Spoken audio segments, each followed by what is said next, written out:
Guys funny comments.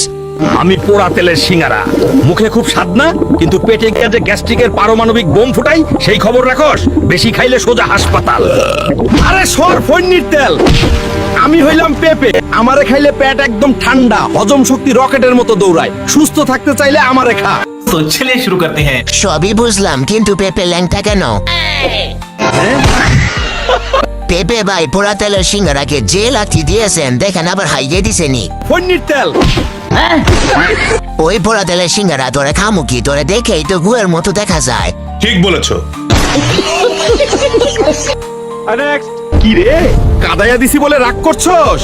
আরে বোকা, আমি পেঁয়াজ, এই কান্নাতেই তো শরীরের বিষ বাইর হয়। ও কোলেস্টেরল চোর, তুই নাকি আমার মালিকের রক্তনালী বন্ধ করবি? হার্ট অ্যাটাক দিবি? দাঁড়া দাঁড়া, আমার সালফার অ্যাসিড খা, এক স্প্রেতেই গলায়া দিমু। আর তুই রক্ত জমায়া ব্লকেজ বানাছস, স্ট্রোক দিবি? আমার অ্যান্টি ক্লটিং পাওয়ার দেখ, এক শটেই সব ক্লট ভাঙ্গা রক্ত ফ্লো করায়। तो चलिए शुरू करते हैं। পেঁয়াজ ভাই আপনার হাতে লাঠির মধ্যে লাভ কেন? এটা কি আপনার গার্লফ্রেন্ড দিয়েছে? নেই। পেঁয়াজ ভাই আপনার লুঙ্গিটা কোন পেজ থেকে নিছেন? আমিও একটা নিতে চাই।